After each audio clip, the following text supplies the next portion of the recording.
ನಮಸ್ಕಾರ. ಇವತ್ತು ಯಾವುದೇ ಸುದ್ದಿ ಮಾಧ್ಯಮ ನೋಡಿದ್ರು, ಯಾವುದೇ ಸೋಷಿಯಲ್ ಮೀಡಿಯಾ ನೋಡಿದ್ರು ಒಂದೇ ಸುದ್ದಿ. ದರ್ಶನ್ ಅವರ ಬಗ್ಗೆನೇ ಸುದ್ದಿ ಆಗ್ತಾ ಇದೆ. ಆಗ್ತಿರೋದಕ್ಕೂ ಕಾರಣ ಆ ಕೇಸು ಅಷ್ಟೇ ಸ್ಟ್ರಾಂಗ್ ಆಗಿದೆ. ಯಾಕಂದ್ರೆ ದರ್ಶನ್ ಅವರು ಯಾವುದೋ ಸಣ್ಣ ಪುಟ್ಟ ಕೇಸ್ಗಳಲ್ಲಿ ತಗಲಾಕೊಂಡಿಲ್ಲ. ಯಾವುದೋ ವಿವಾದಾತ್ಮಕ ಹೇಳಿಕೆಗಳನ್ನ ಹೇಳಿ ಯಾವುದೋ ಒಂದು ಕಾಂಟ್ರವರ್ಸಿ ಮಾಡ್ಕೊಂಡು ಬಂದು ಇವತ್ತು ಸುದ್ದಿ ಆಗ್ತಾ ಇಲ್ಲ. ಒಂದು ಮರ್ಡರ್ ಕೇಸ್ ಅಂದ್ರೆ ಒಂದು ಕೊಲೆ ಕೇಸಲ್ಲಿ ಭಾಗಿಯಾಗಿದ್ದಾರೆ ಅನ್ನೋ ಆರೋಪದ ಕೇಸ್ ಅಡಿಯಲ್ಲಿ ಅವರ ಸುದ್ದಿ ಓಡ್ತಾ ಇದೆ. ನಿಜಕ್ಕೂ ಎಲ್ಲರಿಗಿದು ಅಚ್ಚರಿ ತಂದಿದೆ. ಏನಪ್ಪಾ ಇದು, ದರ್ಶನ್ ಅವರು ಒಂದು ಮೇರು ನಟನಾಗಿದ್ದು ಈ ಕೆಲಸ ಮಾಡ್ಬಿಟ್ರಾ ಅಂತ. ಕೆಲವು ಮಾಧ್ಯಮಗಳು ನಿಜ ಕೊಲೆ ಮಾಡಿರೋದು ಅವ್ರ ಸ್ಥಳದಲ್ಲಿ ಇದ್ದರು, ಜೊತೆಗೆ ಇವರು ಹಲ್ಲೆ ಮಾಡಿದ್ದಾರೆ ಅನ್ನೋ ರೀತಿಯಲ್ಲಿ ಒಂದು ಸುದ್ದಿಯನ್ನ ಪ್ರಸಾರ ಮಾಡ್ತಾರೆ. ಇನ್ನೊಂದು ಬಣ ಅಂದ್ರೆ ಅಡ್ವೊಕೇಟ್ ಇರ್ಬೋದು ಅಥವಾ ಅಭಿಮಾನಿಗಳಿರ್ಬೋದು, ಅವರ ಅಭಿಮಾನಿಗಳು ಅವ್ರುಗಳೇನ್ ಹೇಳ್ತಾರೆ, ಇಲ್ಲ ಇದೆಲ್ಲ ಸುಳ್ಳು, ಕೇಸು ತನಿಖೆ ಆಗಲಿ, ಅದಾದ್ಮೇಲೆ ಏನೋ ಮಾಡೋಣ ಅಂತ. ಆದ್ರೆ ತನಿಖೆ ಯಾವ ನಿಟ್ಟಿನಲ್ಲಿ ಸಾಗ್ತಿದೆ ಅನ್ನೋದ್ರ ಬಗ್ಗೆ ಒಂದು ಮಾಹಿತಿ ಕೊಡೋಣ ಅಂತೇಳಿ ಈ ವಿಡಿಯೋನ ನಾವು ಮಾಡ್ತಾ ಇದ್ದೀವಿ. ತನಿಖೆ ಏನಾಗ್ತಿದೆಯಪ್ಪ ಅಂದ್ರೆ, ನಿನ್ನೆ ಕೋರ್ಟಲ್ಲಿ ನಾವು ಜಡ್ಜ್ ಮುಂದೆ ತಗೊಂಡೋಗಿ ದರ್ಶನ್ ಅವ್ರನ್ನ ನಿಲ್ಲಿಸಿದಾಗ ಪೊಲೀಸ್ ಇಲಾಖೆಯವರು, ಜಡ್ಜ್ ಅವರು 6 ದಿನ ಪೊಲೀಸ್ ಕಸ್ಟಡಿಗೆ ಅವರನ್ನ ನೀಡಿದ್ದಾರೆ. ಅಂದ್ರೆ 6 ದಿನ ಕಸ್ಟಡಿಗೆ ತಗೊಂಡಂತ ದರ್ಶನ್ ಅವ್ರನ್ನ ತನಿಖೆ ಯಾವ ರೀತಿ ಮಾಡ್ಕೊಂಡು ಹೋಗ್ತಾರೆ ಅಂದ್ರೆ, ಈಗ ಈ ಕೇಸ್ಗೆ ಸಂಬಂಧಪಟ್ಟಂತ ಎಲ್ಲ ಯಾರು ವ್ಯಕ್ತಿಗಳಿರ್ತಾರೋ ಅಥವಾ ಅದಕ್ಕೆ ಉಪಯೋಗಿಸಿರ್ತಕ್ಕಂಥ ಒಂದು ವಸ್ತುಗಳಿರ್ಬೋದು ಅಥವಾ ವಾಹನಗಳಿರ್ಬೋದು, ಎಲ್ಲವನ್ನು ಜಪ್ತಿ ಮಾಡುವಂತ ಕೆಲಸಗಳನ್ನ ಇವತ್ತು ಪ್ರಾರಂಭ ಮಾಡಿದ್ದಾರೆ. ಆಲ್ರೆಡಿ ದರ್ಶನ್ ಅವರ ಒಂದು ಕಾರನ್ನ ಜಪ್ತಿ ಮಾಡಲಾಗಿದೆ. ಜೊತೆಗೆ ಈಗ ಇನ್ನಷ್ಟು ವಾಹನಗಳನ್ನ ಜಪ್ತಿ ಮಾಡುವಂತ ಕೆಲಸ ನಡೀತಾ ಇದೆ. ಯಾಕಂದ್ರೆ ಕೊಲೆಯಾದ ನಂತರ ಆ ಸೆಡ್ಡಿನಿಂದ, ಜೊತೆಗೆ ಈ ನಮ್ಮ ಸುಮ್ನಳ್ಳಿ ಬ್ರಿಡ್ಜ್ ಹತ್ರ ತರೋ ತನಕ ಆ ದೇಹವನ್ನು ಒಂದು ಆಟೋವನ್ನು ಉಪಯೋಗಿಸಿದ್ರು ಅನ್ನೋ ಮಾಹಿತಿ ಕೂಡ ಇದೆ. ಆದ್ರೆ ಆಟೋವನ್ನ ಸೀಸ್ ಮಾಡಬೇಕಾಗತ್ತೆ.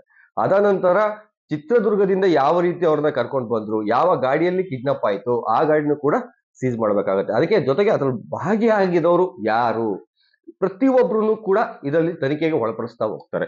ಜೊತೆಗೆ ಈಗ ಒಂದೊಂದು ರೀತಿಯಲ್ಲಿ ತನಿಖೆಗಳು ನಡೀತೆ. ಅಂದ್ರೆ ಕೇವಲವಾಗಿ ಒಬ್ಬ ಹಿಂಗೆ ಈಗ 13 ಜನ ಆರೋಪಿಗಳು ಏನಿದಾರೋ 13 ಜನ ಆರೋಪಿಗಳನ್ನ ಪ್ರತ್ಯೇಕವಾಗಿ ಅಂದ್ರೆ ಇಂಡಿವಿಜುವಲ್ ಆಗಿ ಒಬ್ಬೊಬ್ಬರನ್ನೇ ಕರೆದು ಒಂದು ತನಿಖೆಯನ್ನ ಮಾಡಲಾಗತ್ತೆ. ಜೊತೆಗೆ ಎಲ್ಲಾರನ್ನೂ ಒಟ್ಟಿಗೆ ಸೇರಿಸಿ ಕೂಡ ತನಿಖೆಯನ್ನ ಮಾಡಲಾಗತ್ತೆ. ಆಗ ಎಲ್ಲಾ ತನಿಖೆಗಳನ್ನ, ಎಲ್ಲಾ ಹೇಳಿಕೆಗಳು ಮ್ಯಾಚ್ ಆಗ್ತಾವ ಅಥವಾ ಕೇಸ್ಗೆ ಯಾವ ರೀತಿ ಅದು ಸಪೋರ್ಟ್ ಆಗ್ತದೆ, ಆದ್ರೆ ಯಾರು ಸತ್ಯ ಹೇಳ್ತಾರೆ, ಯಾರು ಸುಳ್ಳು ಹೇಳ್ತಾರೆ, ಇದರಲ್ಲಿ ಒಂದು ಕಥೆಯನ್ನ, ಒಂದು ಅಂದ್ರೆ ಸತ್ಯಾಂಶವನ್ನು ಹುಡುಕುವಂತ ಕೆಲಸ ಇಲ್ಲಿ ನಡೆಯುತ್ತೆ.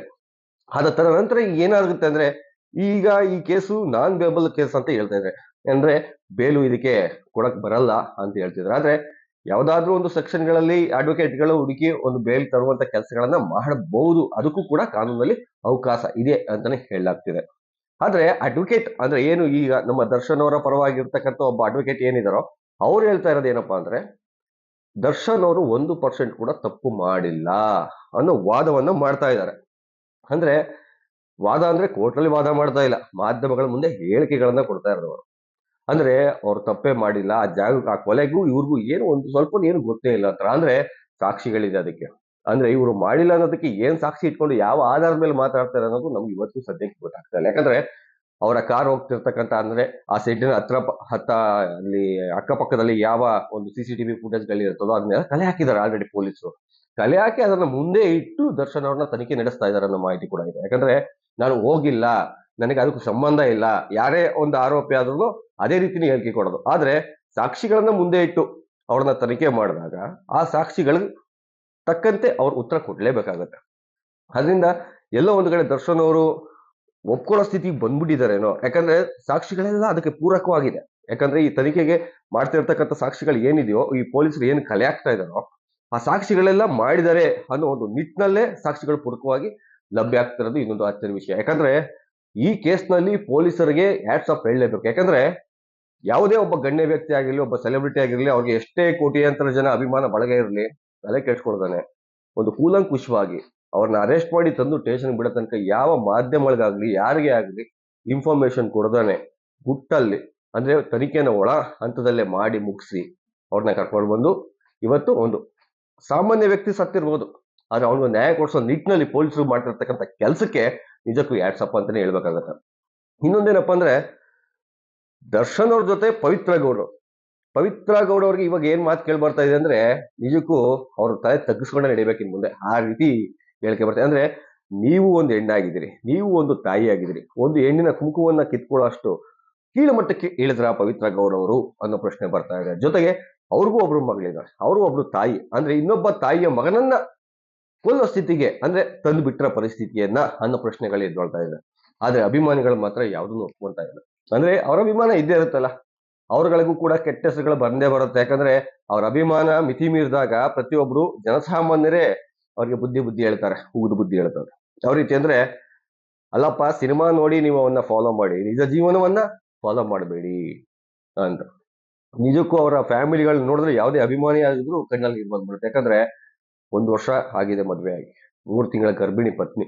ಇಂಥ ಪರಿಸ್ಥಿತಿಯಲ್ಲಿ ಅವ್ರದೇ ಆದಂತ ಮನೆಯಲ್ಲಿ ಆದ್ರೆ ಹೆಣ್ಮಗುಗಾಗ್ಲಿ ಅಥವಾ ಅಣ್ಣ ತಮ್ಮನ ಕೊಲೆ ಆಗ್ಲಿ ಆಗಿದ್ರೆ ಅವ್ರು ಸುಮ್ಮನೆ ಇರ್ತಿದ್ರ ಅನ್ನೋ ಪ್ರಶ್ನೆ ಎಲ್ಲರೂ ಆಗ್ತಾ ಇದ್ದಾರೆ. ಅದ್ರ ಜೊತೆಗೆ ಇನ್ನೊಂದು ವಿಚಾರ ಹೇಳಲೇಬೇಕಾಗ್ತದೆ.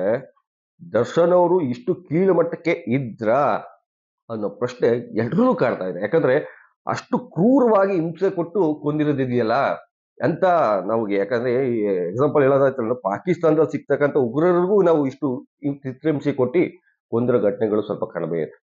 ಅಲ್ಲಿ ಉಗ್ರರಿಗೆ ಕೊಡ್ತಿರ್ತಕ್ಕಂಥ ಟ್ರೀಟ್ಮೆಂಟ್ಗಿಂತ ಇದು ಟ್ರೀಟ್ಮೆಂಟ್ ಬಹಳ ಘೋರವಾಗಿದೆ ಅಂತಾನೆ ಹೇಳ್ಬೋದು.